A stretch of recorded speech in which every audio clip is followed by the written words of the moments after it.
Volvemos con más información. Estamos analizando cómo Sonora tiene la canasta básica de las más altas del país y aún así, pues, pese a que también tenemos el salario mínimo más, de alguna manera, robusto, o se aumentó más el salario mínimo en México que en América Latina, se pudiera decir que sigue siendo insuficiente. Luis Núñez, bienvenido a Proyecto Puente. Gracias, estimado Luis Alberto. Priscila, me da mucho gusto saludar a su audiencia, a su auditorio. Efectivamente, yo creo que ya hemos planteado en algunos foros, en algunos espacios, justamente la importancia que tiene el llevar el salario mínimo siempre acompañado de aumentos a la productividad laboral. Yo creo que es un tema que no se puede, ya la historia nos ha dicho muchas veces que es importante hacerlo de esa manera.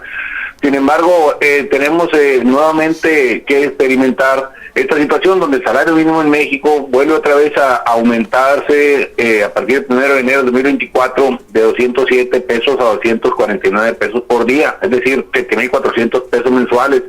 Y en la zona fronteriza del país sube de 312 a 375 pesos diarios, estamos hablando de 11,250 pesos al mes. Este salario es acompañado de otros aumentos al salario que ha habido en los últimos años, llegando más o menos a un incremento total acumulado en los últimos 5 años de 110% aproximadamente.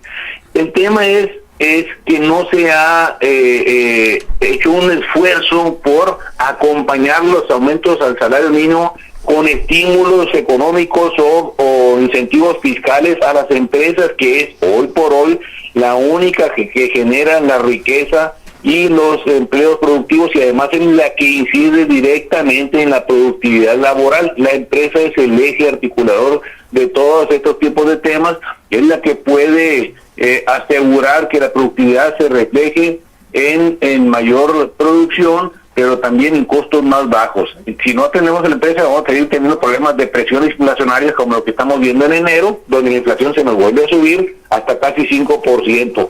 Y eso tiene el efecto de aumentar los costos de muchos productos, de bienes y servicios, pero pega particularmente a la canasta básica, que es el elemento fundamental de sobrevivencia de los mexicanos de más bajos ingresos, de los trabajadores asalariados de más bajos ingresos. Ahí les pega directamente. ¿Por qué? Porque la canasta básica contiene los productos necesarios para que el trabajador siga, pues sobreviva, ¿verdad? Tenga lo necesario para mantenerse en un ciclo reproductivo y de vida laboral regular. Luis, buenos días, te saluda Priscila Cárdenas. Realizamos este análisis a profundidad de por qué no alcanza el salario mínimo en Sonora y encontramos también unas impactantes cifras del número de personas que trabajan actualmente en la informalidad, que actualmente en México se estima que son 32 millones de personas trabajando en este esquema, y pues el salario de estas personas pues no se acerca a lo que pudiera ser el salario mínimo de quienes trabajan en un esquema formal, mientras que los precios de productos básicos como la tortilla de maíz, que se ha incrementado un 48% en este tiempo, el limón y el azúcar un 70% respectivamente, pues también estarían golpeando fuertemente el bolsillo de los mexicanos y de los sonorenses.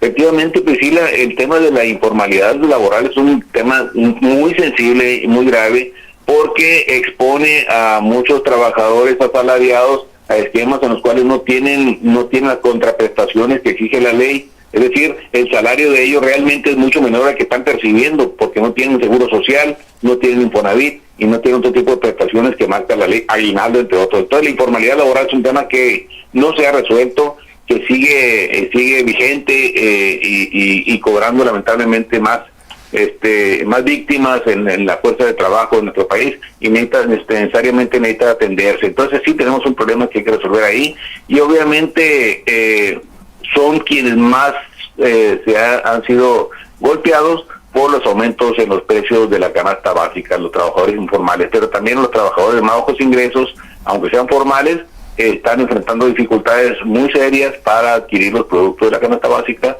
porque el aumento al salario mínimo ha generado también inflación que ha repercutido en el aumento de los precios de la canasta básica. Muchísimas gracias. Luis, en conclusiones.